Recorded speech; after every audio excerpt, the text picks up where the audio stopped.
Gracias. Bueno, entonces vamos a trabajar hoy este tema que tiene que ver con examinar las relaciones históricas o con el énfasis en el carácter histórico del vínculo madre-hijo,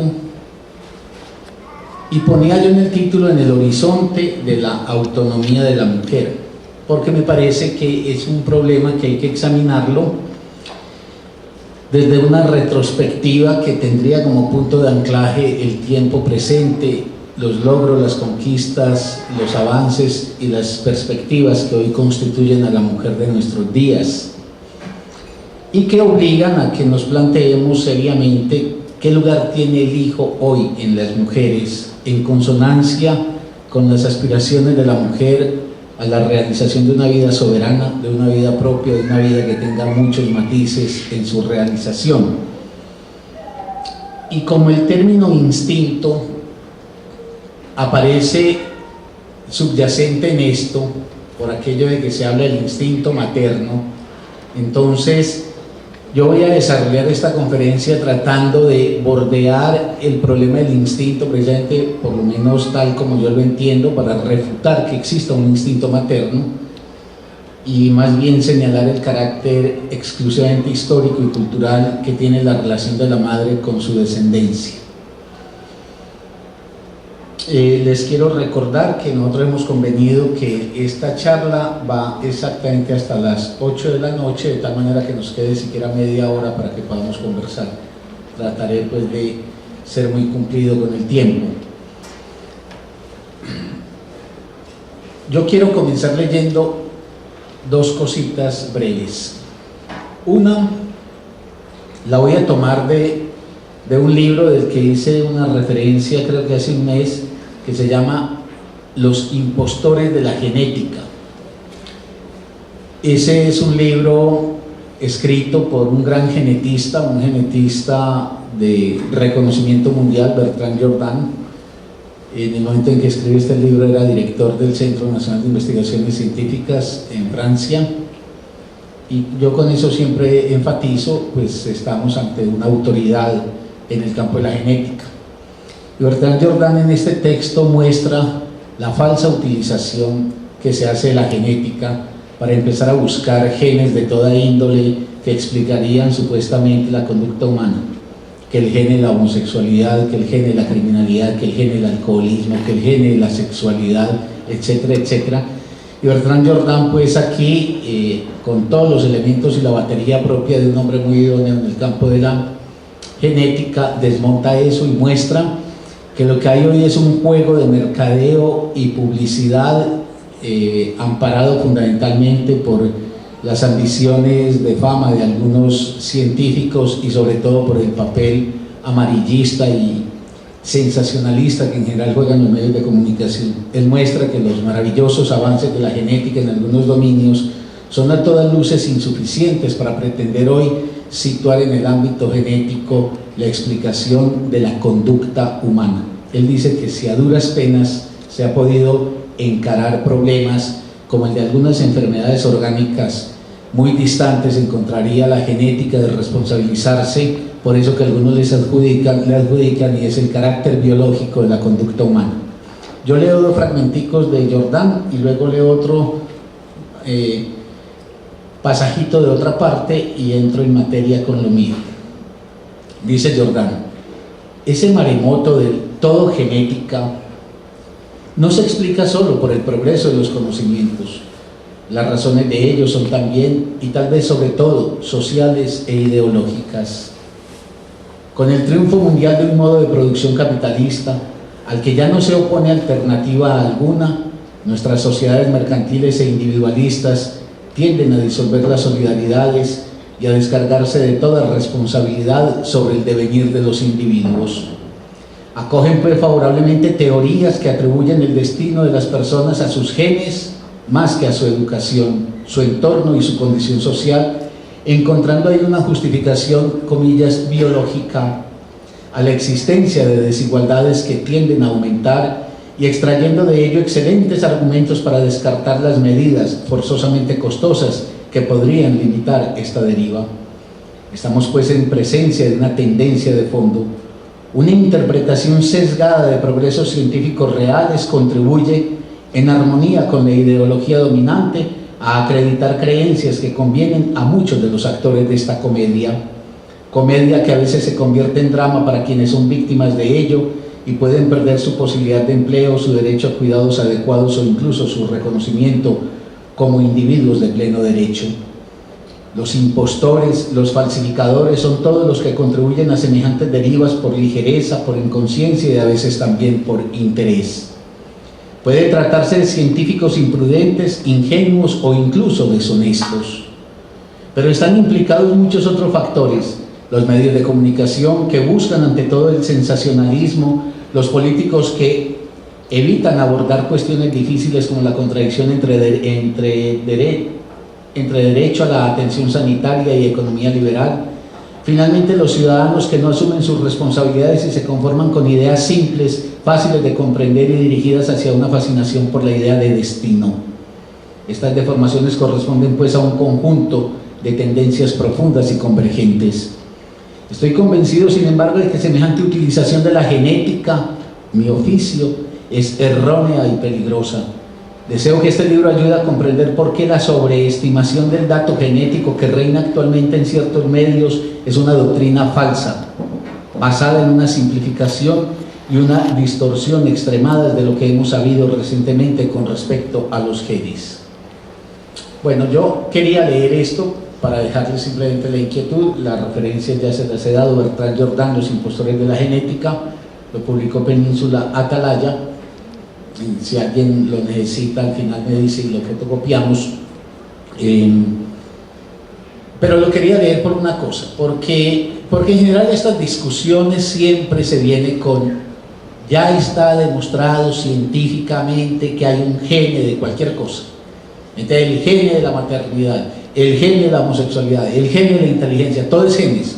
Y como lo dice el mismo Jordan, y por eso hice hincapié en que estamos ante un hombre que no es cualquiera en términos de este saber del que él está haciendo comentario. Él es un hombre de estatura intelectual y creo que tiene toda la autoridad para pronunciarse en ese dominio, que, como dice Jordan, ahí lo que está en juego es una conjugación entre una ideología que quiere exonerar por completo a la historia y a la política de la responsabilidad de estructurar una sociedad en la que los seres humanos tengan mejores posibilidades, y una especie de fascinación individualista por la cual cada individuo en cierta manera está marcado por un destino ineluctable que no tendría nada que hacer sino someterse a unas inefables leyes que la genética ya le estaría marcando para todo. Con eso simplemente en lo que estamos es en el juego publicitario y en la incapacidad de pensar los problemas efectivos y reales que tenemos. La segunda lecturita que les voy a hacer la tomé del Tiempo del 27 de agosto de este año y dice así: entierran a bebé muerto en forma extraña. En el entierro de Michelle Yesid, de 1 año, en el cementerio del Sur, en Bogotá, la madre del pequeño, Dora Inés Salcedo, no lloró. Este hecho no es lo único que ha sorprendido de la extraña muerte del bebé ocurrida el pasado domingo en el sur de Bogotá, en circunstancias en las que se contradicen los padres. Según el padre, Jorge Andrés Cárdenas, el niño estaba en la cama, se cayó y se golpeó en la cara, mientras la madre estaba en la tienda comprando 1 libra de arroz y azúcar. Luego dijo la mamá al regresar y encontrar al niño llorando, se desesperó y lo golpeó contra una mecedora. Dora Inés a su vez sostuvo que cuando regresó encontró ya al niño con moretones y la cabeza golpeada. La senadora Gilma Jiménez, que conoció el caso, dijo que este es otro hecho más en un país donde cada día se entierran un promedio de 3 menores víctimas de la violencia y la mayoría de casos quedan en la impunidad. Quienes hayan seguido el rastro de esta noticia saben que efectivamente ellos ya están encausados judicialmente y que todo parece indicar que tanto el padre como la madre fueron los causantes de la muerte de este bebé. Pero la cita al final de los 3 niños que todos los días mueren en este país como víctima de la violencia, en buena parte proveniente de las figuras paternas, es también una cifra a tener en cuenta, porque nos concierne con el tema de esta charla, y es pensar el tema de cuál es la relación de la mujer con la maternidad. Hoy lo que pasa es que me descuidé y se me quedó en mi oficina en la universidad el periódico ADN. Quienes lo hayan visto encontrarían hoy una cosa que yo también quería leer acá, y es que en el metro acaban de asesinar a un hombre. Lo tenés ahí, muchas gracias, eso es tan amable.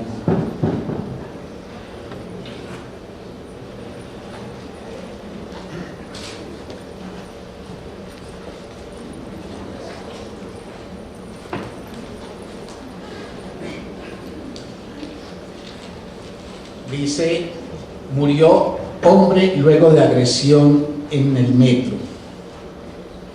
Libardo de Jesús Vargas, el hombre que el pasado jueves fue agredido, al parecer por una turba en pleno vagón del metro de Medellín, murió ayer luego de 5 días en cuidados intensivos. La muerte puso de manifiesto el clima de violencia que aún subsiste en la sociedad antioqueña, etc. Y salta y dice: el vagón estaba saturado de gente y en la estación Hospital se escuchó el grito de una colegiala de 16 años que estaba delante de él porque supuestamente la había rozado con su órgano sexual. Tras ser señalado por el irrespeto, una turba de pasajeros atacó a Vargas, etc. Ya la noticia pues prosigue contando que él muere en el hospital. Esto lo quise leer por una cosa, no está directamente vinculado al tema de hoy, pero sí indirectamente, y es que la problemática de género es una problemática o que la tomamos en serio y la examinamos sin entrar en fanatismos extremos, o vamos a terminar en eso, que con razón o sin razón alguien hace una protesta en donde se supone, por ejemplo, atropellada, y eso puede dar ya curso al desatamiento de las furias que conducen de una manera pues absolutamente horrorosa a la muerte de un hombre, eludiendo cualquier compromiso y responsabilidad efectiva que él tuviese con el hecho, si es que acaso la tuvo o que haya sido algo completamente imaginado, pero para eso estarían los trámites debidos de la justicia, mientras aquí lo que vemos es que un disparador más de la violencia que salta tan fácil entre nosotros tiene que ver hoy con lo real o lo imaginario que se pone en juego hoy en lo relativo pues al tema de los géneros. Bueno, yo voy a comenzar esta charla con una pequeña definición que la voy a tratar de conectar con respecto a la conferencia del mes pasado, y luego con una advertencia.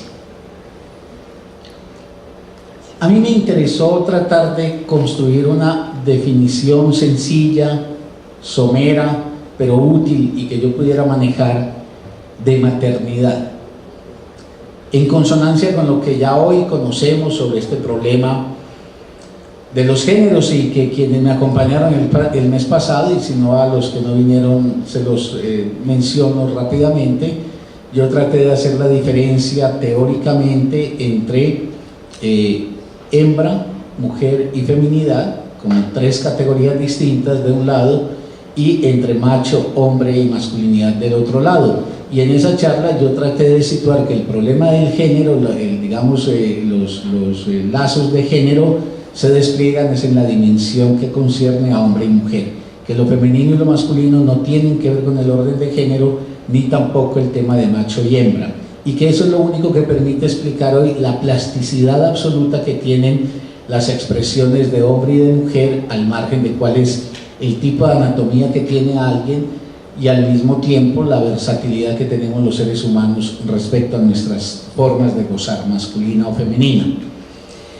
Bien, un poco conectando con eso, entonces yo quiero proponer una muy elemental y muy sencilla definición, como les digo, más en un sentido operativo que con ambición teórica, sobre maternidad. Y dice así: expresión del goce de ser, de la feminidad, por tanto, que se manifiesta como una labor desplegada en torno a un objeto privilegiado en función de la tenencia consigo, la crianza, el cuidado y la afirmación. No es asunto de género.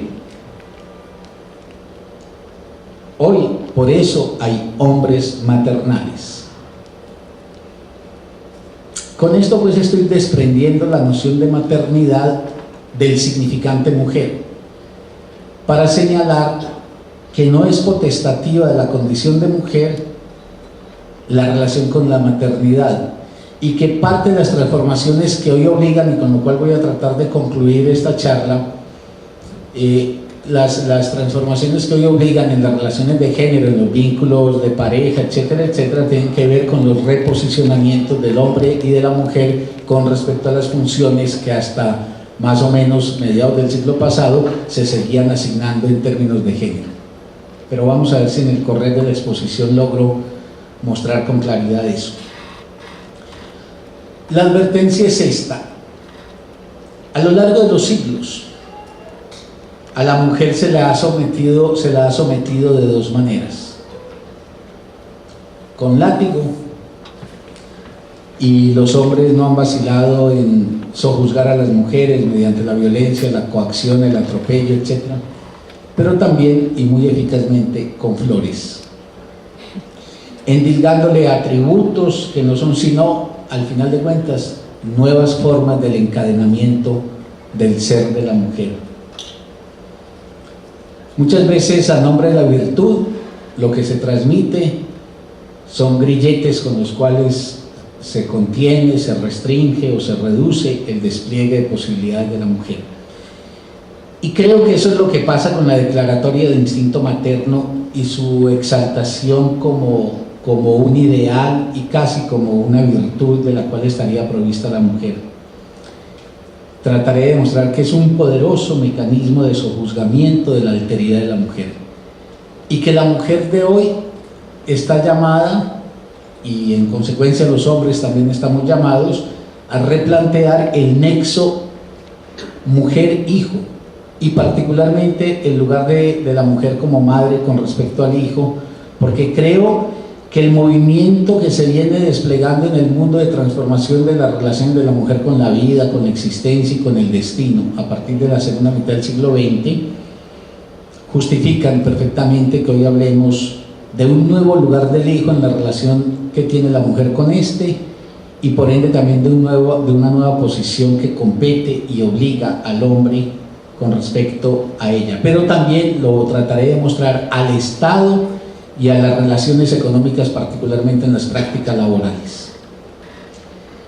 Bien, entremos entonces ya en propiedad en el intento de abordar el tema por la vía que me parece en términos lógicos necesaria.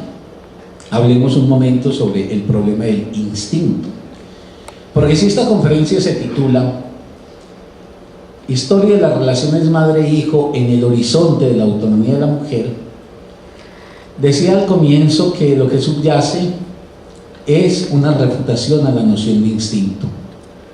Lo voy a decir de una manera muy simple: lo que es histórico no es instintivo, lo que es instintivo no es histórico. Lo histórico es la propiedad de la versatilidad, de la transformación y de los cambios, pero es también la propiedad de la pluralidad y de la diferencia. La criatura humana es una criatura abierta a una aventura de 1000 direcciones a lo largo del tiempo y a lo largo de las culturas. No hay un formato ni una unidad de actitud, de conducta o de propósito en la condición humana. Y allí donde un ser se teje por los caminos de la historia, es que ese ser no está regido o no está determinado por la instintualidad. Ensayemos entonces tratar de hacer una pequeña definición también de instinto que nos sirva de soporte para la prosecución de este razonamiento.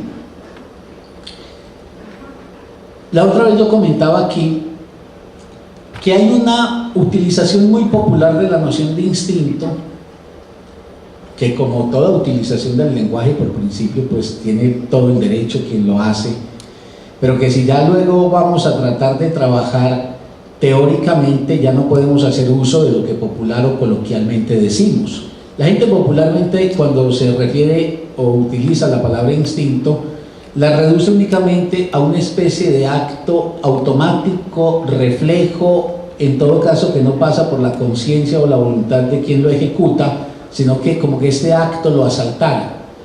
Como cuando alguien dice: yo caminaba y de pronto al doblar esa calle me salió ese atracador y entonces yo instintivamente reaccioné, dice la gente.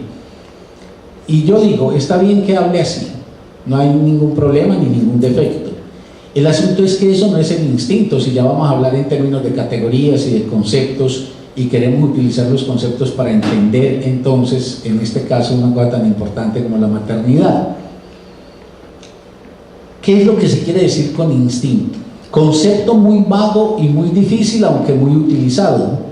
Yo estuve rastreándolo en la biología, particularmente en la genética, en la etología, y mi sorpresa es que, pese a que es un pilar de muchos análisis, por ejemplo en el campo etológico, no es sin embargo un concepto particularmente definido, por lo menos por algunos de los etólogos que yo consulté. La definición que a mí me parece más procedente y más útil podría ser esta: el instinto es un conjunto de pautas de reacción que contribuyen a la conservación del individuo o de la especie. Lo voy a explicar de otra manera.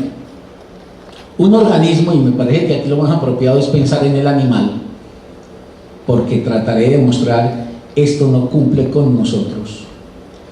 Un organismo es afectado ya sea desde el exterior o desde el interior.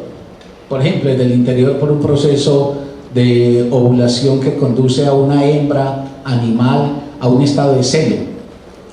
Ese proceso interior o ese proceso exterior desata inmediatamente en el organismo una acción. O eso, mejor dicho, ese proceso interior o exterior se constituye en una acción que desata en el organismo una reacción. Es una reacción ante lo que modifica el estado de equilibrio original en que se encontraba el organismo. Es decir, el organismo hace una respuesta, por decirlo de una manera simple, al estímulo que recibe. Estímulo que puede ser externo o puede ser interno. Y esa respuesta es congénita, o también se podría decir innata. Esa respuesta es congénita y rige la conducta del animal en lo que tiene que ver con el universo en que él se despliega. Enseguida señalo cuáles son, en mi opinión, las coordenadas que constituyen el universo del animal. Lo que ahora me interesa señalar es esto: el organismo dispone de una información de orden genético que pareciera regular de manera precisa la conducta correspondiente al estímulo o a la alteridad que la exterioridad o la interioridad le ofrece. El animal se desenvuelve fundamentalmente en las conductas, fundamentalmente en función de tres grandes dominios: la agresividad, ya sea porque es un depredador o porque tiene que escapar a los depredadores; la reproducción, por los apareamientos y la descendencia; o la comunicación. Es decir, el movimiento conductual del animal en general está en función de la supervivencia. Supervivencia que puede ser del individuo, o incluso en ocasiones que el individuo supedite su propia existencia a la supervivencia de la especie. Y todo ello creo que viene regulado genéticamente, no habría otra opción lógica para uno decir otra cosa. Viene esa conducta regulada en el organismo por esa información pues incorporada en el orden genético. Por eso esas conductas son en general universales. Universales quiere decir que todos los individuos de la especie relativamente se espera que procedan de la misma manera. En general todos los perros proceden de la misma manera cuando se van a aparear. En general todos los perros proceden de la misma manera cuando tienen que cumplir con los rituales o los enfrentamientos agresivos con sus congéneres, etc. La conducta instintiva es en general una conducta universal que copa entonces al conjunto de los individuos, y es una conducta en general también constante, es decir, que no tiene variación en general en el tiempo. Un perro que se ha apareado con una perra, si por casualidad al año entrante la vuelve a encontrar, para ese perro no hay variación conductual con respecto a la perra, porque no hay agotamiento de ningún deseo, porque no hay, digámoslo, desdibujamiento de la imagen de la perra, etcétera, etcétera. Y dado el estímulo, la respuesta que tendrá será equivalente a la anterior. En ese sentido, uno puede decir que la conducta animal es esencialmente una conducta de repetición y permanencia, es decir, una conducta que no tiene historia. Los animales no tienen historia. La modificación de la conducta de los animales obedece fundamentalmente a las mutaciones que se puedan producir en la especie, pero no hay una historicidad. Y esto es muy importante, porque historicidad quiere decir, primero, la posibilidad de una alteridad con respecto a cualquier patrón anterior. Y segundo, que lo que un individuo realiza lo hace soportado sobre el precedente de todo lo que los otros individuos han hecho previamente. En ese sentido, la conducta de los animales, maravillosa, como ahorita también voy a tratar de señalar, es una conducta que está sustentada en una cosa absolutamente prodigiosa, y es la complejísima organización de la naturaleza para constituir individuos eficientes en su forma de responder a las circunstancias que el medio en un momento dado les ofrece. Pero no hay una historia. Por eso no hay nadie que esté interesado en la historia de los perros. Uno está interesado, por ejemplo, en estudiar la historia medieval, o en estudiar la historia de la colonia en la Nueva Granada, o en estudiar la historia del periodo republicano.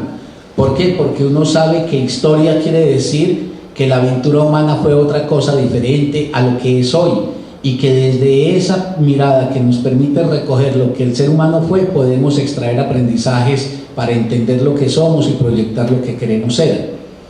Pero nadie tiene interés en estudiar, por ejemplo, los perros de la ciudad de Londres del siglo XVIII, porque los perros de la ciudad de Londres del siglo XVIII son básicamente lo mismo que los perros de la ciudad de Londres del siglo XXI, o los perros de la ciudad de Bogotá del siglo XXI.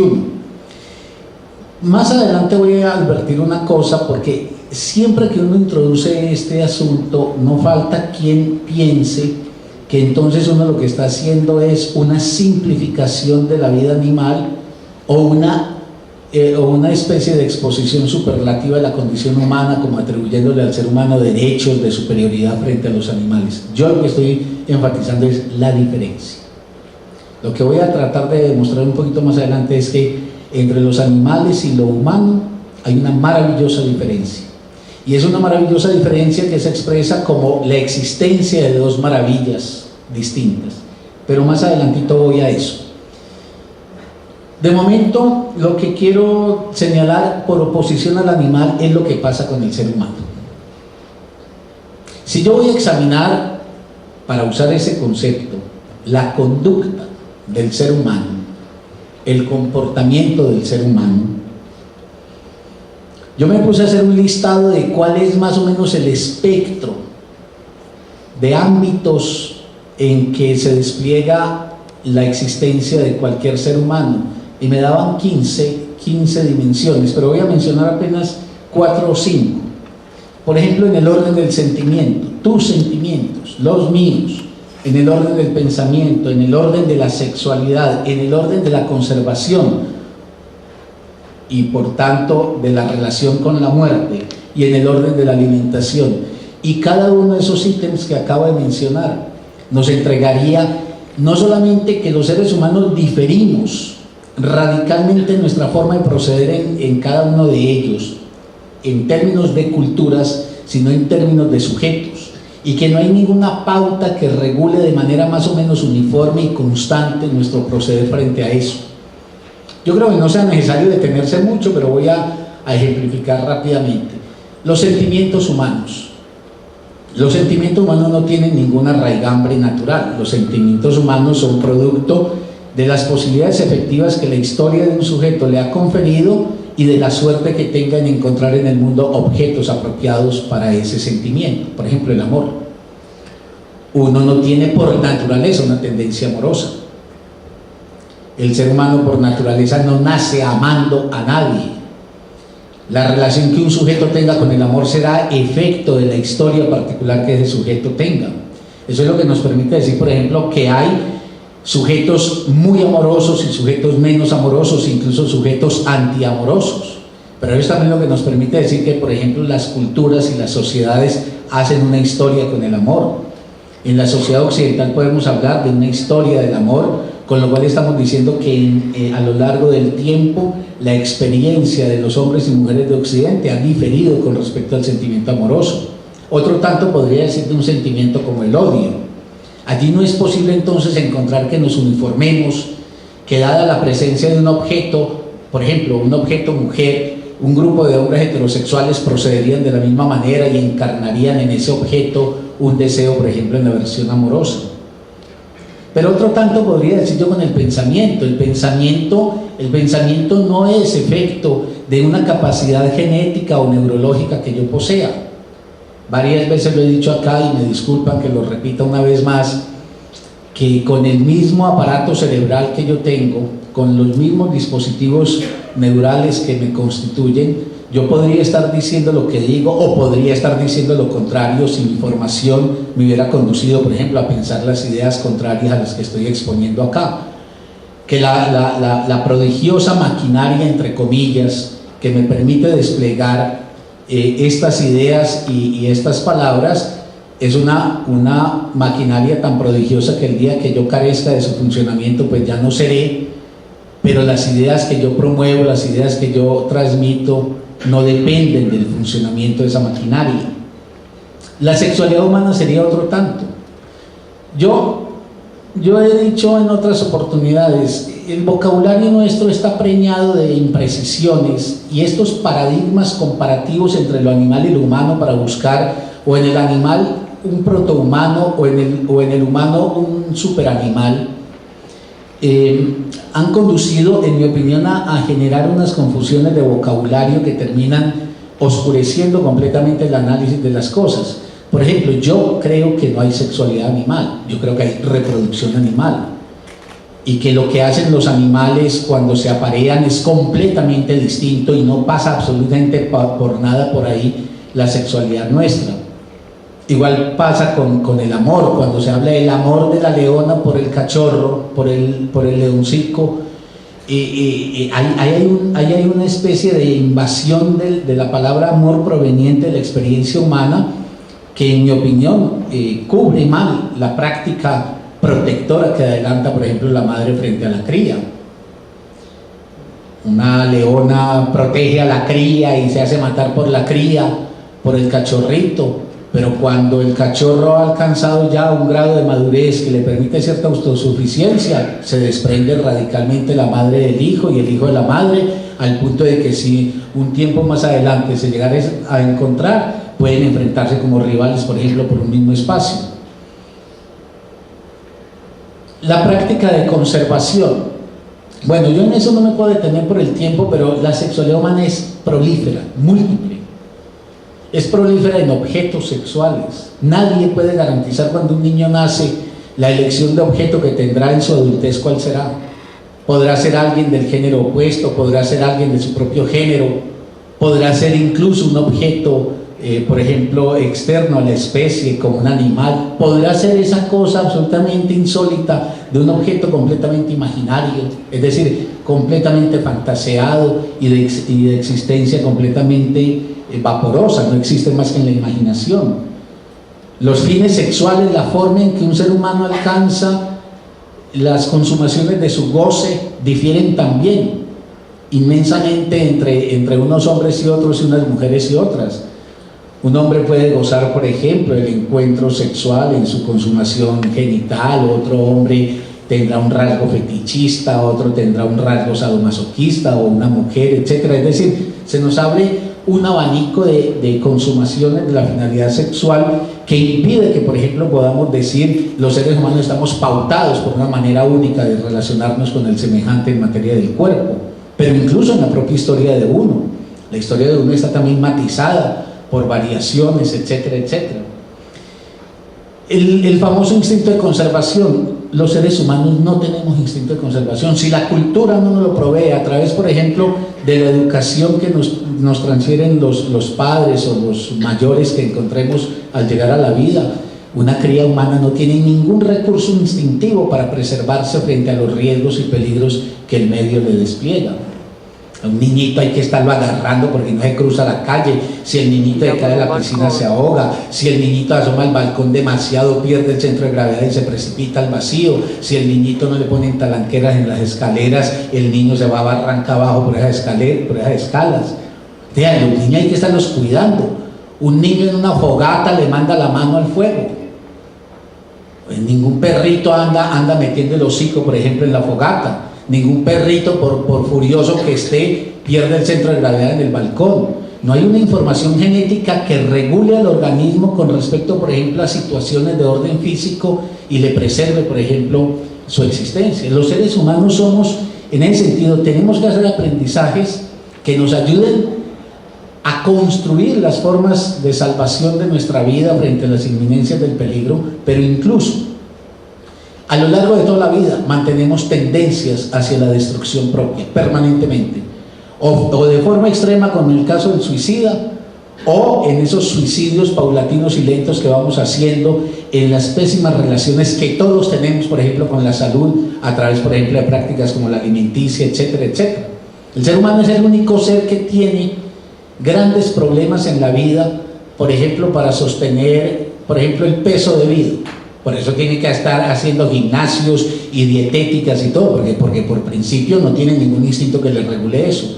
Si un león en una llanura africana encuentra las presas suficientes y él está en potencia de cazar, no habrá ningún león obeso.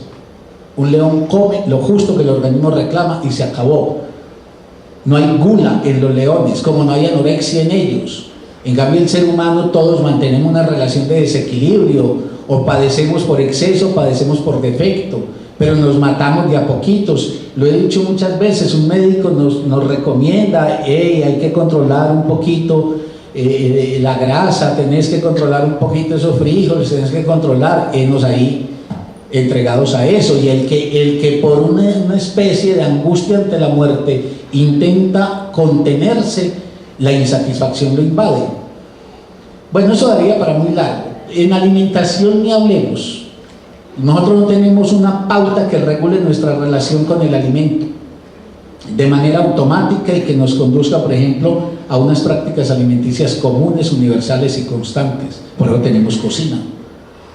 Y por eso la cocina es de una inventiva impresionante. En estos días veía yo un programa extraordinario sobre el mejor restaurante del mundo, un restaurante español, que tienen equipos de investigación sobre la producción de formas gustativas para la comida, etcétera, etcétera. Eso pues, yo creo que cada uno puede ir coligiendo con más ejemplos y con más razonamiento para poder yo seguir adelante con otra cosa. Los seres humanos, los que estamos aquí, contrastados con los que están en Rusia, con los que están en el África, con los que vivieron hace 100 siglos, etcétera, lo que ofrecemos es, a partir de construcciones sociales y culturales, un verdadero abanico de diferencias y de variaciones. Es decir, somos seres históricos. Ser histórico es tener formas que son precarias, formas que no son absolutas, formas que no son definitivas y formas que llegan hasta nosotros para relacionarnos con la vida a partir de la transmisión que el otro ha hecho de nosotros. Estanislao Zuleta lo decía en un textico muy lindo que él tiene, que no se ha publicado aún y tal vez nunca vaya a publicar, como siguen las cosas con el legado de él. Decía Zuleta este ejemplo: un Nambicuara, un indígena del Amazonas,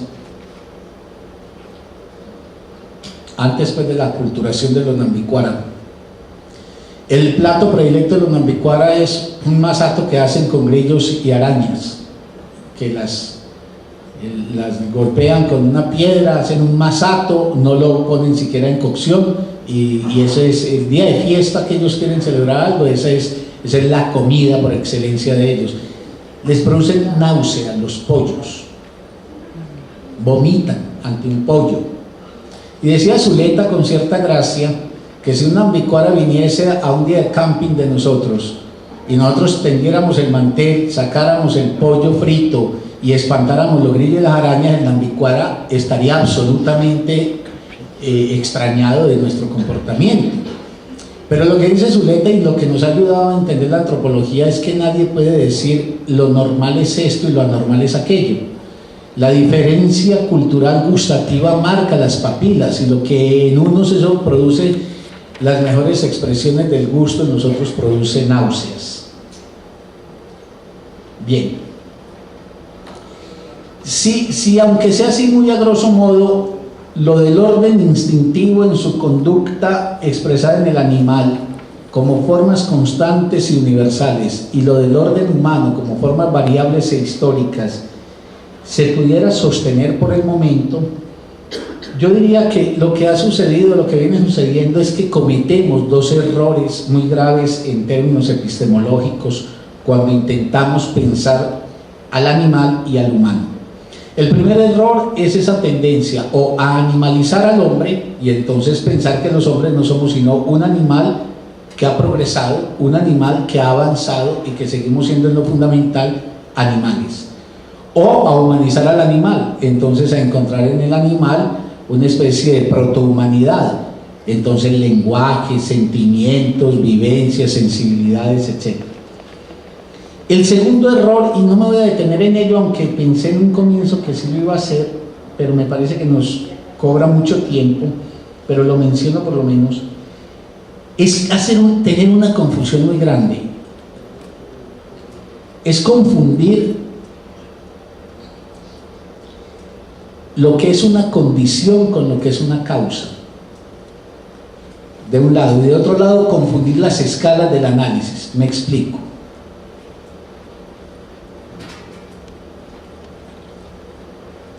Un pintor, de quien yo veo una pintura, para que esa pintura yo la tenga ante los ojos, es condición necesaria que el pintor haya tenido el lienzo, el pincel y los colores. Y si no el pincel, lienzo y colores. Obviamente, si no hay lienzo ni colores, no habrá pintura. Pero que haya lienzo y colores no explica la pintura que hay ahí. El lienzo y los colores son condición de la pintura, no son causa de esa pintura. Si esa pintura que yo estoy viendo es cualquiera, Las Meninas de Velázquez, que en ese lienzo le pudo haber aparecido cualquier cosa o no haber aparecido nada, o que otro pintor con el pincel de Velázquez y con los colores de Velázquez hubiese pintado otra cosa. Quizás es un ejemplo muy simple, pero es que a veces me parece a mí que el problema es de verdad muy simple, que una cosa son condiciones y otra cosa son causas. Y por eso a mí no me cabe ninguna duda que la condición de existencia de nosotros es una condición natural. Por eso a esta altura yo quiero señalar que en mi discurso no hay en ningún momento una denegación de nuestra condición natural. Condición natural.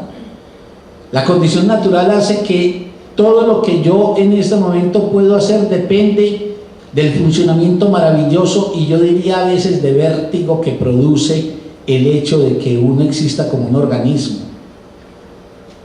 Pero esa condición de organismo no es la causa del hombre que yo soy, con lo bueno, lo malo, lo logrado, lo fracasado, etc. Pero eso es lo mismo que pasa con respecto a los animales. Con los animales compartimos la condición natural, pero la condición natural en donde se agota la vida de los animales, porque la naturaleza rige todo su despliegue comportamental, no agota lo que nosotros somos, porque lo que nosotros somos se configura y se construye a partir del soporte material con otra hechura, que es la hechura propiamente de lo simbólico, de la cultura o del lenguaje, como se quiera llamar por ustedes. Y en ese sentido hay también un error de lo que yo llamo como la escala de análisis. Mire, todo lo que hay en el universo, en este universo vastísimo y sin fin, que parece por lo menos un enigma hecho por el más genial de los autores de misterio, todo en el universo está hecho con 103 átomos que hay, no más. 103 átomos. Cualquier cosa, vos. En estos días yo leía en unos astrónomos, los átomos que nos constituyen a nosotros son átomos que vienen de una enana, una constelación que explotó hace miles de millones de años. Esos átomos hoy están configurados como yo, como vos, etcétera, todo, la mesa, las sillas, los árboles, el agua, los peces, los caballos, todo es un juego combinatorio de 103 átomos. Eso es maravilloso, y cuando los físicos van a estudiar el origen del universo, tienen que acudir a partir del Big Bang, que pasó, por ejemplo, con las partículas atómicas y la configuración de los átomos, etcétera, etcétera. Esa escala es válida, pero si, por ejemplo, yo estoy enfermo de los riñones y voy donde un médico y el médico me va a examinar, el médico no está desconociendo que esos riñones están hechos de átomos, pero el médico no atiende la composición atómica de mis riñones. El médico tiene que trabajar en otro nivel de análisis. En ese otro nivel de análisis constituye un objeto que ya no se puede explicar por el orden atómico, sino que tiene que explicar por otras lógicas, por ejemplo, configuración de un órgano que está sistemáticamente articulado a otros, etcétera, etcétera. Y por eso cuando el médico se olvida y no acude a ningún físico, el médico no está desconociendo que la naturaleza está hecha en última instancia de puras combinaciones, por ejemplo, atómicas. Eso es lo que yo digo, la escala animal es una escala prodigiosa donde hay cosas que son absolutamente fantásticas y maravillosas, pero si vamos a indagar lo humano es menester que pasemos a otra escala, que no hay por qué considerarla superior, aunque en algunas cosas yo no veo por qué habría problema en decir que es superior. Superior no quiere decir dominación, superior quiere decir, por ejemplo, el ser humano tiene mucha más capacidad de comprender el universo que, por ejemplo, un pez. Eso no le confiere al ser humano por derecho el eliminar, por ejemplo, la existencia de los peces. Ese es otro problema, es un problema ya de ética, de política, etc. Pero el ser humano, si lo queremos entender, no lo podemos entender desde una regulación instintiva que nos entregue entonces a la naturaleza como la gran encargada de explicar lo que somos. Pues bien, eso lo quiero cerrar diciendo que entonces nosotros constituimos frente a la naturaleza en sus expresiones animales, como lo dije ahora, maravillas diferentes. Maravillas diferentes. Nosotros tenemos, en mi opinión, que aprender a reconocer efectivamente las diferencias de las que tanto hablamos. Y las diferencias se reconocen cuando las diferencias se entienden en sus propias lógicas y no cuando uno intenta someter una diferencia al parecido o la semejanza con respecto a otra. Los animales no se parecen a los humanos, ni los humanos nos parecemos a los animales, y son maravillosos. Y yo no veo ningún problema en que alguien, por ejemplo, esté encantado con los caballos o encantado con los perros, porque ahí hay una cosa prodigiosa. Pero el encantamiento de un humano con un perro no es lo mismo que el encantamiento de un humano con otro humano, porque ahí estamos ante criaturas que son completamente distintas. Bien, como colofón de todo eso, entonces la relación de la mujer con el hijo, esa que la constituyó a ella como madre, no es instintiva. La relación de la mujer con el hijo, o la condición de madre, pues, es una condición en donde el sentimiento amoroso que subtiende ese vínculo es un sentimiento que puede darse o no darse, porque es un sentimiento, el amoroso materno-filial es un sentimiento construido históricamente. No es algo ingénito, no es algo congénito, no hay un instinto de maternidad en la mujer. Es un sentimiento posible de emerger o no emerger. Voy a dejar por el momento ahí y voy a decir unas cosas sobre la historia de la mujer en la relación madre-hijo para desembocar en los minutos últimos con respecto a por qué en el horizonte autonómico con el que hoy se perfila la mujer de nuestros días, esta noción de que no hay instinto materno no degrada ni devalúa la importancia de las mujeres que deseen tener hijos, pero no permite entonces imponer una especie de requisito obligatorio para definir a la mujer y para asignarle a la mujer un sentido de realización en su existencia, la condición de madre. Mira, aunque suene muy extraño, porque esto siempre es uno de los efectos, este es siempre uno de los efectos que produce la ideología. La ideología siempre nos hace pensar que las cosas como las vivimos son naturales, han sido así y serán así. Y entonces, claro, nosotros hemos sido hijos de los 200 últimos años, en donde la mujer ha estado expresada esencialmente como un valor materno. Tendemos a pensar que tu mamá, que mi mamá son el paradigma de lo que han sido las mujeres a lo largo de toda la historia y a lo largo de todas las culturas. Y entonces sorprende, por ejemplo, que los historiadores nos muestren que a lo largo del tiempo, y para quedarnos nada más en la cultura occidental, lo inusual es el modelo de la buena madre. Eso es lo inusual, eso es lo excepcional, y eso no tiene más de 200 años de existencia. Que a lo largo de toda la historia occidental, lo que ha caracterizado a las mujeres que han dado a luz ha sido la separación con respecto a su prole, separación voluntaria o impuesta, el abandono muchas veces de esa prole, el aborto como forma también de esquivar el compromiso maternal, es decir, el destino maternal más bien, o el infanticidio. Eso inmediatamente produce alergia, porque ahorita, por eso quise leer esta columna del periódico. Fíjense cómo comienza esa columna. Dora Inés no lloró.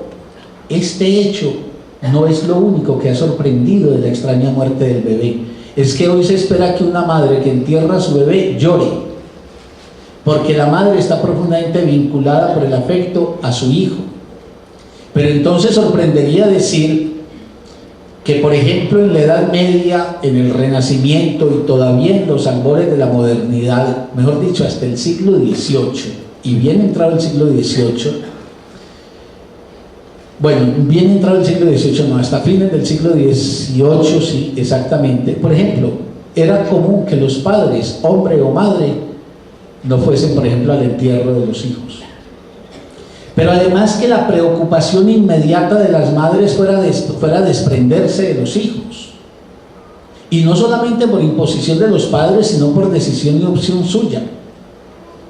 En París en 1780, estoy trabajando con referencia a un texto de Elisabeth Badinter, donde Elisabeth Badinter hace una historia de la maternidad en Francia, o bosqueja una historia de la maternidad en Francia.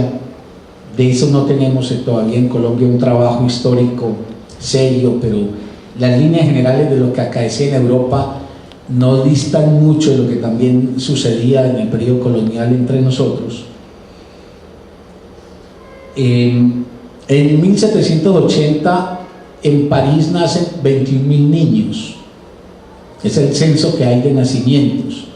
De los 21.000 niños, solamente 1.000 niños son criados por la mamá, por la que los dio a luz, y tenidos en casa. Lo que inmediatamente se estilaba a hacer era entregar los niños a otra mujer que tendría que cumplir el papel de la crianza del niño. Y esa mujer podía vivir muy distante, por ejemplo, del lugar de residencia de la madre natural.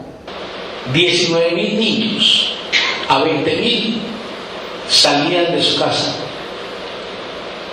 Bueno, digo 19.000 porque de los 1.000 que la madre cría, hay otros 1.000 que son hijos, por ejemplo, de sectores de la aristocracia o de la burguesía, y entonces los contratan a otra mujer que los amamante y los críe para que esté ahí en casa de la madre natural. Pero los otros 19.000 salen de ahí, de casa, y salen 4 o 5 años.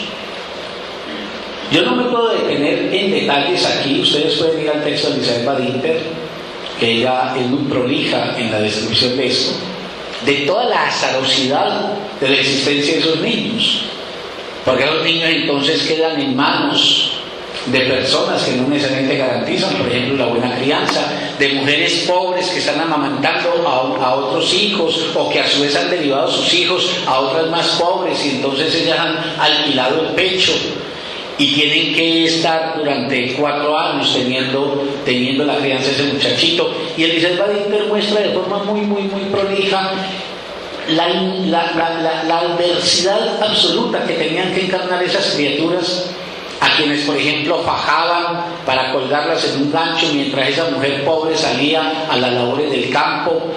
Los niños podían estar, esto a nosotros nos produce repulsión, porque nosotros somos hijos de una sensibilidad histórica distinta. La mentalidad nuestra no nos permite representarnos que un bebito no sea, por ejemplo, atendido, cuidado, que no haya una gran atención puesta sobre él. Pero, por ejemplo, el fajamiento era una cosa normal. El fajamiento era el impedimento literal del movimiento del niño.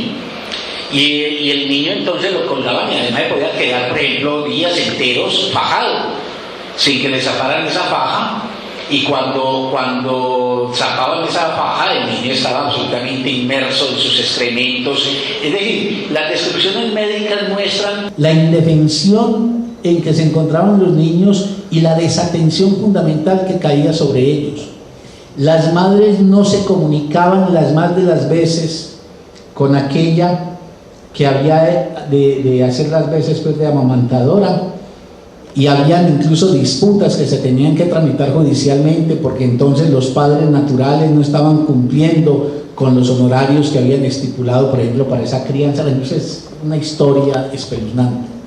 Desde el acto mismo de salir de la casa donde había sido dado a luz, el hecho del traslado, los vehículos en que se desplazaban, las condiciones de invierno, de frío, de alimentación, todo eso generaba unas tasas de mortalidad inmensas, por ejemplo, en la infancia. Lo que muestra Elizabeth Badinter es que, y no solamente Badinter, otros historiadores también, por ejemplo Jacques Doncelot tiene un extraordinario texto que llama Las policías de la familia, es que, por ejemplo, el Estado a partir del siglo XIX tiene que ocupar de tratar de conseguir que las madres se apliquen a la atención debida a sus crías. Y lo dice Badinter con mucha sensatez. Si se tienen que implementar políticas estatales, campañas publicitarias, es porque las mujeres no cumplían eso, pero no era por grandes armadas, es porque el hijo no constituye en el imaginario de la mujer ese lugar fundamental y central que tendrá a partir del siglo XIX. Aquí digamos una cosa, y es que hasta 1860, hace 150 años, el Estado francés colocaba en algunos lugares de las ciudades lo que se llamaba el torno. El torno era que cuando una mujer daba luz y no quería tener el muchachito, la mujer se aproximaba. El torno se consideraba incluso un gran desarrollo, un progreso en la humanidad, porque entonces la mujer iba al torno, ponía el bebito en el torno, daba un toquido a la puerta, y entonces el torno giraba y al otro lado recogían al niño. Las estadísticas de la mortandad, por ejemplo, de los niños en esos hospicios son cosas dantescas. Es decir, hay una gran precariedad del niño. El niño no es una figura fundamental ni importante. Philippe Varié es un gran historiador de la infancia, tal vez el más grande, por lo menos de la historia de la infancia en Europa. Ha mostrado que el niño era una figura relativamente accesoria y secundaria. Hay un comienzo histórico en el siglo XVI de la familia empieza a cobrar importancia, la familia no era tan importante. Todo esto nos extraña a nosotros, que nosotros vivimos de qué es lo más importante para alguien. Todo el mundo lee mi familia. ¿Y en tu familia qué? No mi esposa ni mi esposo, mis hijos. Esa mentalidad no existía. Ahora, la familia tiene un desplazamiento, una especie de avanzada a partir del siglo XVI, que viene procesando a su interior unos cambios bastante sugestivos. La figura central de la familia, por lo menos hasta fines del siglo XVIII, fue el hombre. El proceso que se empieza a seguir a partir del XVI es el desplazamiento del hombre por el niño. El niño empieza a situarse en el lugar central de la familia hasta llegar a lo que hoy es y que Freud ha llamado su majestad el baby. Figura central del hogar, figura por la cual todos los padres o madres que asumen su compromiso se dedican en cuerpo y alma a él, entregan incluso el sentido de su vida a la realización de él, etc. Los historiadores han mostrado que el declive de la figura del hombre, y eso que por ejemplo en el psicoanálisis se ha llamado la declinación de la figura del padre, con todo lo que arrastra también con respecto a la ley, por aquello de que los géneros se habían hecho como la distribución de las funciones, y el campo del amor se había entregado por género a la mujer y el campo de la ley se había entregado por género al hombre. La declinación de la figura del hombre hace prevalecer el sentimiento amoroso al interior de la familia y cobra como figura central al hijo, pero amarrada inmediatamente a esa figura está la mujer. Y entonces la mujer, en el paso del siglo XVIII al XIX, empieza a constituirse en alguien que conquista un dominio absolutamente novedoso en su historia, y es que por primera vez es dueña o ama de un dominio como es el hogareño, el de la casa. Ahora, voy a saltar, simplemente quisiera decirles y que ustedes lo retuvieran, y ya después ustedes por cuenta propia en sus exploraciones podrán avanzar y profundizar en esto. Es decir, esto: hasta fines del siglo XVIII y comienzos del XIX, las mujeres no tienen una relación con sus hijos que haga que los hijos sean figuras altamente valoradas, significativas y trascendentales. Hay un gran desprendimiento, al punto de que eso llega en ciertos momentos a causar preocupación en algunas instituciones estatales, y se comienzan todas las políticas que intentan ganar a la mujer para el cumplimiento de las tareas maternales. Por eso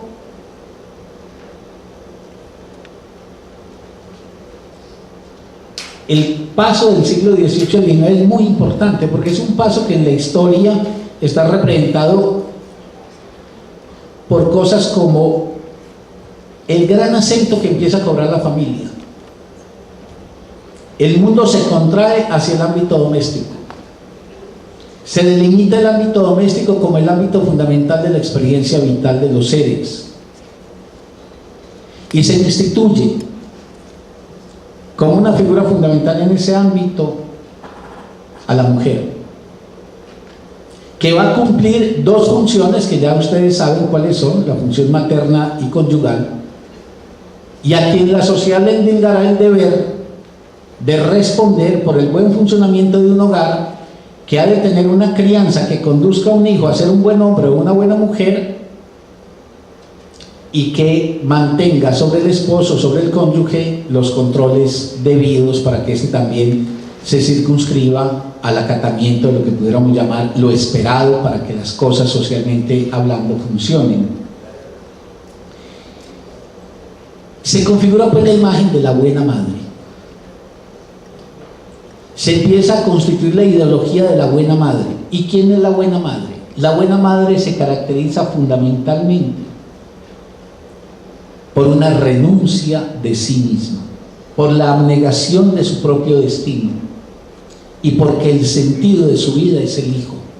Y hay proclamas y exaltaciones, y entonces de las madres se habla que son virtuosas y que ellas son entonces simplemente sentimiento y sensibilidad, y se empieza a construir una ideología que carga de atributos a la madre, que reduce a la mujer a la maternidad y que comprime el dominio y el universo de la madre al ámbito hogareño. Pero fundamentalmente bajo este mecanismo, la madre renuncia a sí misma y proyectará su existencia en una única realización: la crianza y levantamiento de los hijos. paralelamente cumplirá con el otro deber, que es el conyugal, en donde va convirtiendo lentamente al padre también en un hijo más. Y por eso empieza a endilgársele el derecho a que ella sea una especie de vigía moral del comportamiento que se despliega en el seno de ese hogar. Lo que es histórico, el pasaje a la buena madre, se naturaliza y se termina entonces señalando que eso que la historia en ese momento se inventa, la imagen de la buena madre, debe entenderse entonces como si estuviera ya en las entrañas de todas las mujeres por siempre y para siempre. Como digo, se moviliza la madre hacia la maternidad para inmovilizarla en la casa. O podría decirlo de otra manera, a la mujer se la moviliza la maternidad para inmovilizarla en su ser, porque el ser de la mujer queda comprimido. El ser de la mujer queda resuelto en el dominio marcado por las paredes de un hogar y en las funciones que se despliegan al interior de ese hogar. Uno podría decir que la conquista de la mujer es pírrica, porque consigue un dominio que la convertirá en ama de casa, y atiendan la palabra ama de casa, pero al mismo tiempo pierde el mundo. Y por eso, si ustedes hacen un seguimiento a las mujeres en el siglo XIX, las mujeres del siglo XIX tienen que librar una onerosísima lucha, las mujeres de avanzada, para poder quebrar ese imaginario por el cual ser mujer equivale a ser madre y ser madre equivale a dedicarse de forma abnegada a los hijos. Que anticipo, eso es lo que está hoy patas arriba y que está situando un drama muy grande, porque las mujeres, como los hombres, no hay nada de malo en que quieran tener hijos, no hay nada de malo en que quieran tener hogares, ese no es el problema.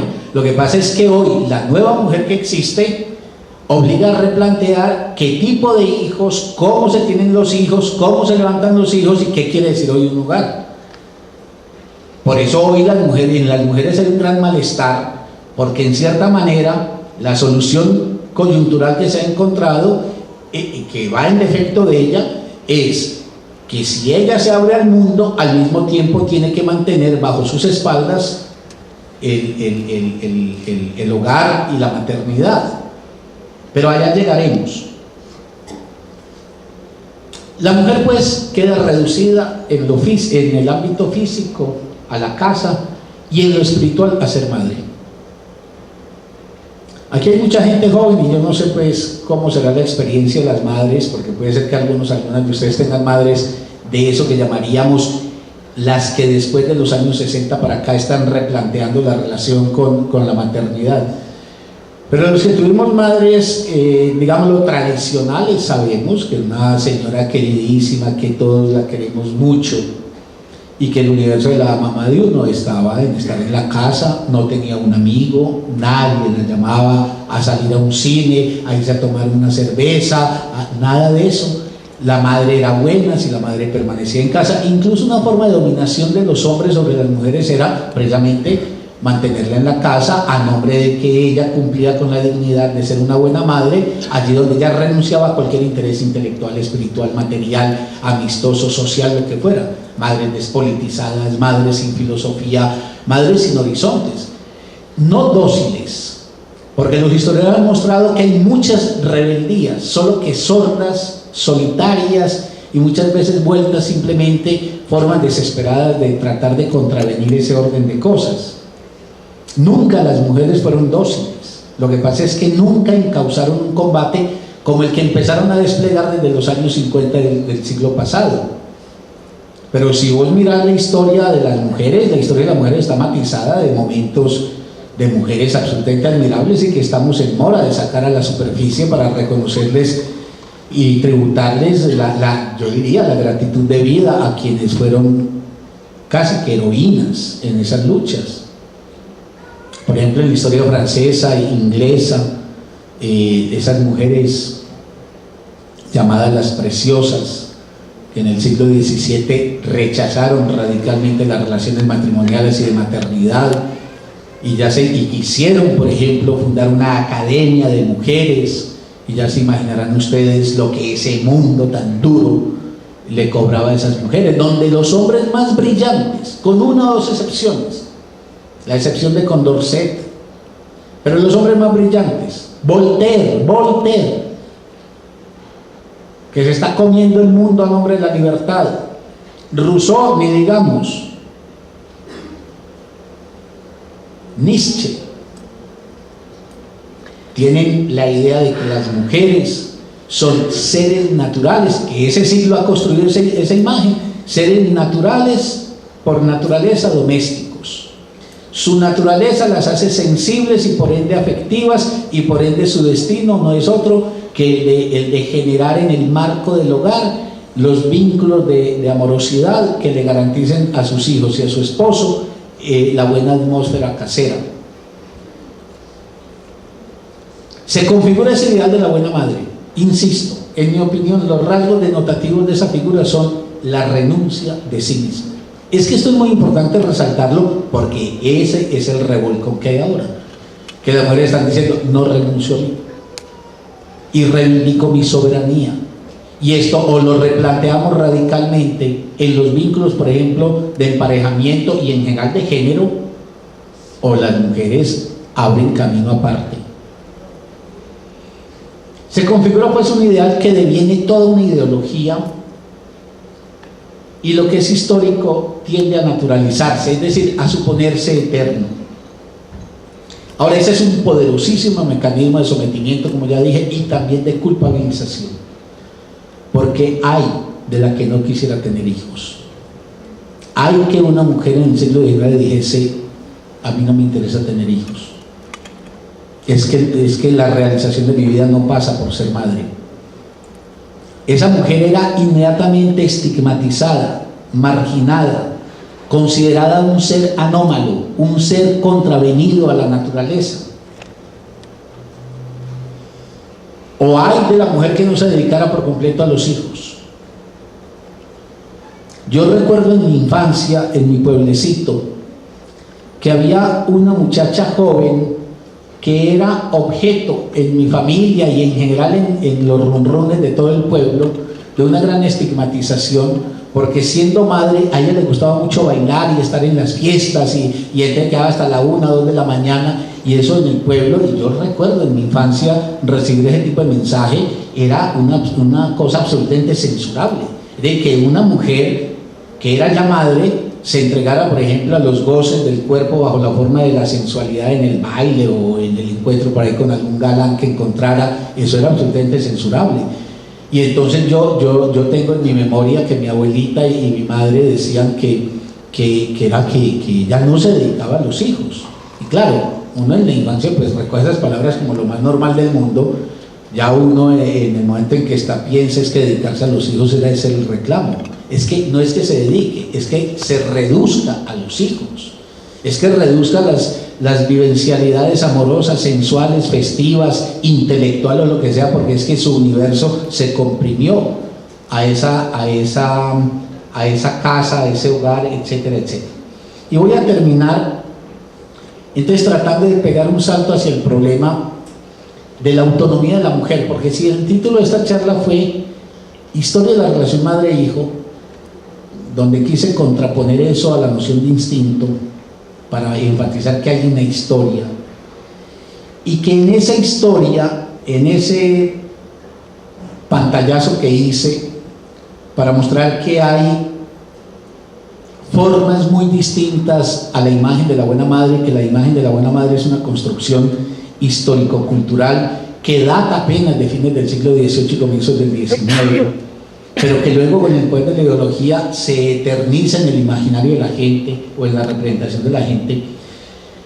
Entonces ahora saltemos a ustedes, a las mujeres que están aquí, a las mujeres que hoy andan por las calles de las ciudades, a las mujeres que hoy han recogido el gran legado de todas esas otras que lucharon, a veces muy solitarias, a veces pagando muy duro, pero que en cierta manera abrieron cauce y que permitieron que luego el movimiento desatado a partir de los años 60 generara una potencia transformadora que yo comparto con Elizabeth Badinter, constituye la única efectiva revolución que en los últimos 200 años ha acontecido en Occidente. Es la revolución profunda de las mujeres, y de las mujeres en la calle, de las mujeres en el mundo, y de las mujeres en una función plural con la existencia. Mujeres que no necesariamente riñen con el deseo de ser madres, pero que sí dicen: no resigno mi vida, por ejemplo, a la condición de ser madre. Esas mujeres, yo insto siempre, sobre todo a los más jóvenes y a las más jóvenes, pero también a los hombres, a que hay que leerlas. Hay que leer la vida de Lobo Andrea Salomé, hay que leer la vida de Virginia Woolf, hay que leer la vida de Catherine Mansfield, hay que leer la vida de Margarita Yourcenar, y sigan con la lista de esas mujeres muy solitarias que pagaron muy duro, porque el mundo las estigmatizó, los hombres las marginaron. Incluso mujeres como Virginia Woolf, que se movía en grupo tan selecto de intelectuales, no dejaba de ser objeto, por ejemplo, de cierto rechazo por su doble condición de mujer casada que no quiso ser madre, y por su condición de lesbiana. Bueno, los últimos minutos los voy a dedicar a hablar de las mujeres y de la autonomía de las mujeres en los últimos 50 años.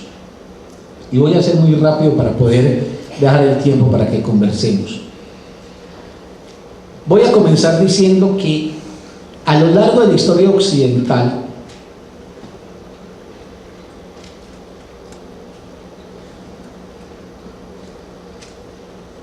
y particularmente en todo el periodo del cristianismo, pues de la vigencia del cristianismo, los 2000 años que nos han antecedido, la mujer ha logrado 3 conquistas parciales hacia su autonomía.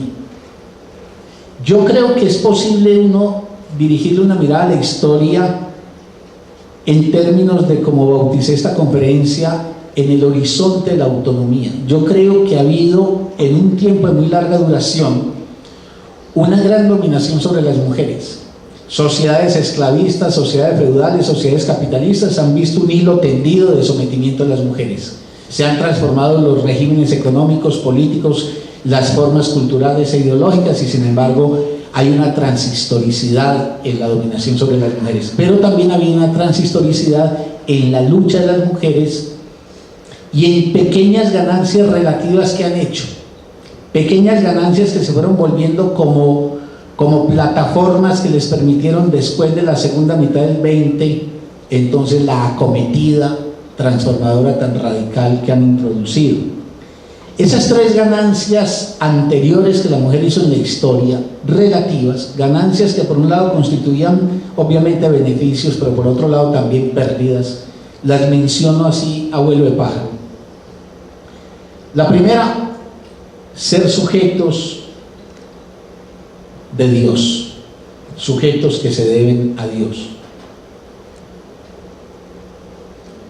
Suena extraño. El cristianismo, yo ponía en mis notas de lectura que el cristianismo es como decía el dicho popular, seguramente los jóvenes no entenderán esto, pero había un argot popular que decía: hay de todo como en botica. Botica eran las farmacias, pero las farmacias de los pueblos había de todo. En el discurso cristiano hay de todo. Usted encuentra misoginia, la que quiera, y encuentra de pronto unos hitos que en el contexto general significaban un relativo proceso de liberación de las mujeres. El de ser sujetos que se deben a Dios significó esto: las mujeres pudieron proclamar, por ejemplo, hacia el siglo III, IV, V de nuestra era, ante un esposo que no tenía consideración alguna, para quien ellas no existían, porque no existía la noción de singularidad, de reconocimiento, de conversación, etc. Las mujeres pudieron hacerse fuertes, diciendo, por ejemplo: yo no puedo tener una relación sexual porque estamos en Semana Santa, o porque estamos en Eucaristía, de tal cosa. Es decir, todas esas festividades religiosas parapetaban a las mujeres en la opción por Dios y por sus deberes a Jesús antes que, por ejemplo, al hombre. Ellas cambiaban un hombre por otro hombre, así como otras, como las que se iban de monjas, como Sor Juana Inés de la Cruz, o como Santa Teresa, que Santa Teresa termina con un hombre casada con Jesús, para no tener que casar con los hombres. Sor Juana se casa con los libros para no tener que casar con los hombres, pero no todas tenían el valor y el coraje de encerrarse en esos conventos, y entonces las otras tenían que o quedar bajo la égida de un hombre que era el padre si eran solteras, o quedar bajo la égida de un esposo las más de las veces déspota y tiránico, y las mujeres, aunque suene extraño, se parapetaron en el carácter ecuménico que le daba el cristianismo a los seres humanos como hijos todos de Dios. Ese cristianismo es muy raro. Entonces los esclavos y los esclavistas eran hijos de Dios, pero los hombres y las mujeres eran hijos de Dios, y todos se debían a Jesús, y Jesús debía estar por encima de cualquier otra cosa. Entonces muchas mujeres ganaron un margen de autonomía. Por primera vez le pudieron decir no a un hombre, apelando por ejemplo a Dios. El segundo momento, pues, en este paneo tan veloz de ganancia relativa de las mujeres, tiene dos siglos, el siglo XIII y el siglo XIX, y es la emergencia del amor como sentimiento potente y apasionado. El amor caballeresco, el amor llamado también cortés, por primera vez instauró a la mujer en el lugar de alguien a quien no se tomaba por la fuerza, no se la violentaba, no se la desconocía, sino a quien se la reconocía, porque el amor exigía que el caballero, por ejemplo, hiciera todos los halagos y todos los rituales de seducción para ganar el sí de esa mujer. Por primera vez a una mujer se le dirigían al orden del sentimiento, y sobre todo con un respeto debido a su cuerpo, porque se le exaltó al lugar de objeto ideal para el amor. En el amor caballeresco, ahí se pega un salto hasta el siglo XIX, donde reaparece con toda su fuerza la expresión amorosa pasional en el amor romántico del siglo XIX, en donde la gente, por primera vez, una mujer no la casaba el papá con aquel o con aquella, sino que una mujer tenía el derecho a decir: yo me caso no por interés sino por amor. Pero además el amor para mí quiere decir amar al hombre con el que me casaré y ser amada por el hombre que se casará conmigo. Eso le dio un poquito de realce, y ese fue el parapeto en donde la mujer se pudo instalar luego como ama de casa y como buena madre, pero ya sabemos que lo que ganaba por un lado lo perdía por el otro. La tercera ganancia es esa, la de conquistar un pequeño dominio para ella, el hogar, ser ama de casa. Ahora, eso le significó en cada oportunidad a la mujer pérdidas consecuentes. Ser sujeto que se debía a Dios le significó perder el mundo. No había mundo, ella era una espiritualidad. El amor, tanto en su versión cortés como en la versión romántica, era quedar reducida a la contemplación idealizadora, sin labor ni obra propia. Mujer, objeto de reverencia y de fascinación. Y por eso la historia de los amores y sus derivas a las conyugalidades están llenas de eso. Al comienzo, todos los honores, todas las virtudes, todos los encantos, la mujer absolutamente fascinante, y luego en el paso, digámoslo, a la cotidianidad de la existencia, la degradación de la mujer y el pasaje en la condición de ser el objeto amado por el cual un hombre apostó un destino matrimonial y ella lo aceptó, a ese volcamiento de ella hacia el hijo como suplente o como sustituto del amor que originalmente tenía por el esposo. Ella ganó la casa, fue instaurada en esa casa a nombre de que era la mujer de mis sueños y me casaré contigo porque representas lo mejor que puedo alcanzar y soñar, pero al mismo tiempo esa mujer quedó reducida a eso, a ser un objeto de contemplación. Y cuando alguien es un objeto de contemplación y está ante la mirada de otro, cuando el amor no se vuelve en un consumo de una imagen idealizada, el amor se desgasta y se va por la alcantarilla. Y entonces, donde antes existía una mujer amada apasionadamente, después quedan los rescoldos que se intentan medio garantizar, entonces enfocando todas las baterías hacia el hijo. Y por eso la tercera ganancia tiene consecuentemente esa pérdida, verse reducida a ser madre y esposa, a ser la mujer de un hijo y a ser la mujer de un hombre, que es el cónyuge. Mejor dicho, la buena madre equivalió a ser la reducción de la mujer. Se redujo el ser de la mujer a esas dos dimensiones mencionadas. Pero entonces el cierre concierne con esa avanzada que de 1960 para acá se ha desplegado, y es el salto de las mujeres a lo que podríamos llamar un proyecto de existencia caracterizado por el anhelo de ser autónomas con respecto a su ser. Autónomas quiere decir trazarse la propia ley, ellas una por una, y amar la vida como un despliegue complejo de su ser. Ya no se cambia la vida por un par de cosas. Se acordarán algunos que estuvieron aquí hace unos meses que yo contaba que en un salón le pregunté un día, o le dije un día a mis alumnas, y estaban también los muchachos, pero dije esta pregunta para las muchachas nada más, que les dije que si yo tuviera poderes, no sé, celestiales, y les viniera a decir, por ejemplo, muchachas, el hombre de sus fantasías, el hombre anhelado, ese que tienen o anhelarían tener, yo les podría conferir un hombre absolutamente fiel a ustedes y duradero en el amor por ustedes. Lo único que ese hombre les pediría es: no sigan estudiando, ustedes se van para la casa, cada una pues con su hombre se va para la casa, que yo te sostendré y conmigo no tendrás ningún tipo de afugia económica, porque yo te trataré como una reina y te proveeré todo lo necesario. Todas al unísono.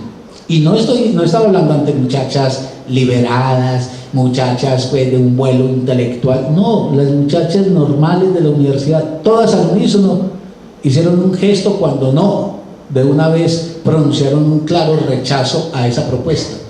Hoy una mujer no, pues por lo menos un segmento importante de las mujeres saben que la vida no se cambia por ninguna seguridad doméstica, y que una seguridad doméstica no es sino el engaño de transmutarle a uno lo que es un destino complejo, amplio y rico, por esa miserabilidad que se llama finalmente vivir encerrada en una casa, que es distinto a que yo estuviera criticando que tengan un hogar, o que hagan una pareja, o que tengan dos hijos. Lo que yo estoy criticando es la reducción de la vida a eso. Y en ese sentido yo digo que la avanzada de las mujeres del 60 para acá se caracteriza porque se configura un tipo de mujer pensante, deseante, sintiente y actuante. Piensa, desea, siente y actúa. Y configura entonces eso un nuevo escenario que implica, me parece a mí como consecuencia, la obligación de dotarnos, de articular, de ponernos a la altura de nuevas concepciones y formas de la mujer respecto a los vínculos de pareja. Los vínculos de pareja hay que reinventarlos, pero reinventarlos es radicalmente.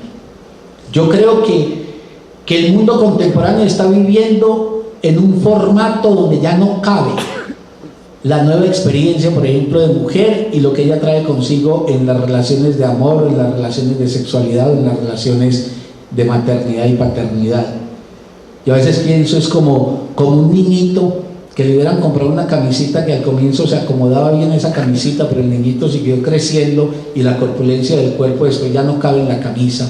Yo lo que pienso es que los formatos actuales de los vínculos de pareja no se compadecen con las nuevas realidades en donde las mujeres reclaman un mundo propio e independiente, y donde la libertad y la soberanía de sí ya son un elemento fundamental del encuentro de pareja. Yo diría que estamos como en unas transiciones donde a veces la gente vacila y quiere que en cierta manera esos nuevos espíritus de realización puedan caber en los viejos formatos, pero eso rechina inmediatamente.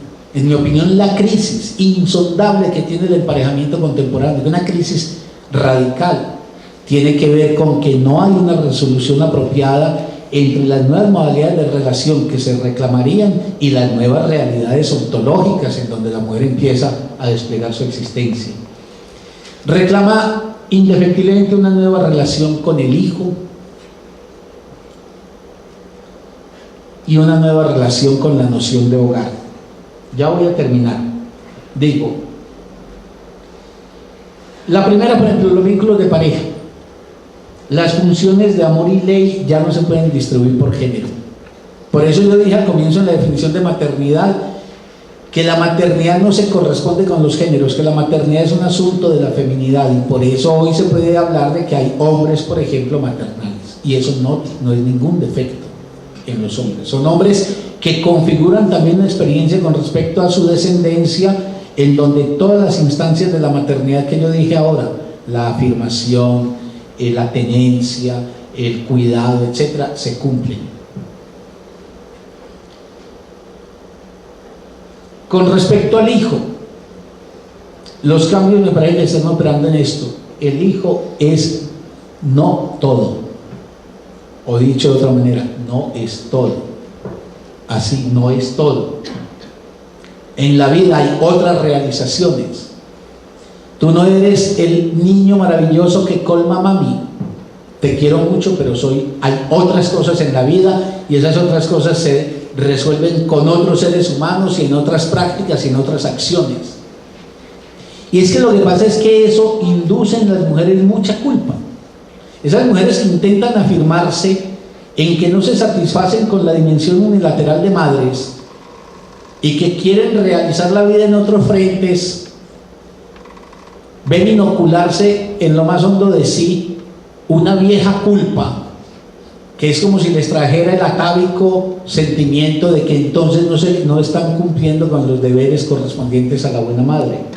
Pero yo creo que eso está en mora también de transformarse, y que hoy hay que empezar a bajar al hijo del pedestal de ser el rey del hogar y situarlo en un orden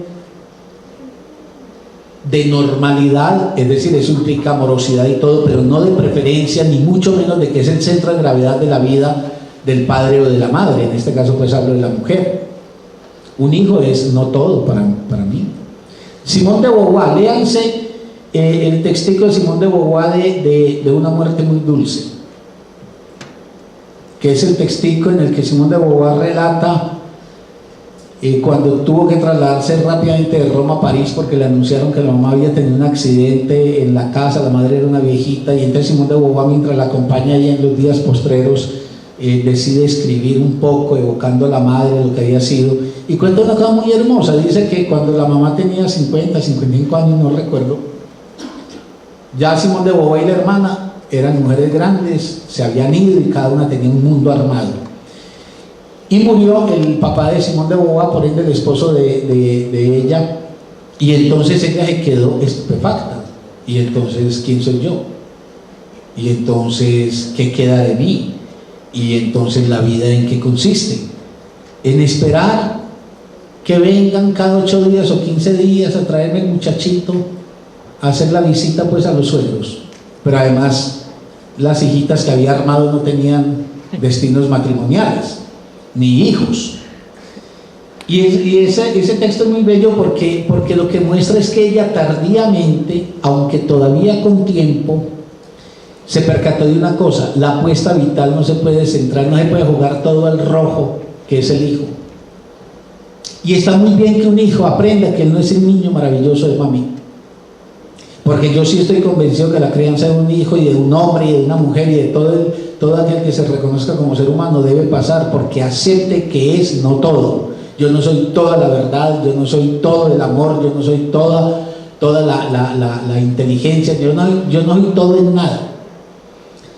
Y finalmente, en la noción de hogar, yo creo que el énfasis está en que las mujeres que están en la punta de avanzada, lo que están planteando es que hay un mundo fuera del hogar, que el hogar puede ser un lugar importante, significativo y valioso, pero que la vida está ahí afuera, bullente, tentadora, que la vida está en los amigos, que la vida está en la ciudad, que la vida está en la política, que la vida está en otras cosas.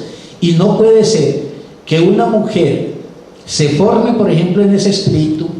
Yo ayer estaba en una asamblea de los estudiantes de la Nacional y yo me conmovía mucho viéndolos y viéndolas, porque veía esa muchachada joven llena de ganas, de ímpetu, de alegría, con así, se reían, molestaban, tenían una música hermosísima mientras comenzaban los discursos, y entonces las muchachas y los muchachos tenían frescor en el trato, en la risa, etc. Y de pronto yo me puse a proyectar: si esta niña, una que estaba ahí en medio de un corrillo de muchachos y la estaban molestando y ella se defendía también con bromas, yo la proyecto a 15, 20 años, saldrá de la universidad, se tendrá que entaconar, y eso no tiene nada de malo, pero se tendrá que uniformar como las empresas exigen que se uniformen, y enseguida tendrá que tener un hogar donde tendrá 2 muchachitos, y ese mundo de risa, de alegría, de amigos, de contactos, de vamos a Carlos a tomar una cerveza, vámonos al cine, me dijeron que hay una obra de teatro muy rica, ese mundo se cerrará otra vez, o ella inventará, y con quien ande en la vida o con quienes anden en la vida inventarán una forma que les permita que esa explosión que abre la vida a 1000 frentes nunca se cierre más, y que se construyan opciones para la vida que le permitan a una mujer y consecuentemente a los hombres también reconocer que el vínculo de pareja no puede estar en contradicción y antagonismo con el mundo, porque además, y de paso lo digo, lo que viene pasando es que los hombres, en la incapacidad real que estamos mostrando para situarnos en el tenor de la época, la propuesta que estamos haciendo es: entonces yo también me meto en la casa con vos. Es decir, vos no salís de la casa y entonces vos decís: ¿y por qué yo tengo que ocuparme de la casa, los ministerios domésticos, etcétera, etcétera? Entonces el otro le dice: entonces yo me meto con vos. No replanteemos las relaciones, no replanteemos relaciones que reclamen la mundanidad, sino entonces compartamos la miserabilidad de estar encerrados, por ejemplo, entre 4 paredes hogareñas. Concluyo diciendo que por eso, en mi opinión, hoy asistimos, todavía no de manera muy clara y consciente, pero yo creo que cada día más insinuada la cosa, a la exigencia de nuevas políticas, y digo con conciencia la palabra políticas, de maternidad, de la maternidad. Porque ya es una maternidad que no puede estar volcada del lado de la mujer. Igual que la paternidad. Yo lo que creo de que lo que está pasando es que se difuminaron las divisiones de género para asignarle las funciones de amor y de ley que otrora se habían repartido en el interior de los hogares de las buenas madres. Las buenas madres se encargaban del amor, los padres del ordenamiento legislativo de las cosas. Yo creo que esa cosa ya se desembarazó. Es que yo no he entendido por qué una mujer no puede ser la ejercedora de la ley y la ejercedora del amor, y un hombre el ejercedor de la ley y el ejercedor del amor. Creo que la nueva política implica una concepción de pareja que incluya una modificación del imaginario con el cual se articulan las relaciones materno-filiales y paterno-filiales. Creo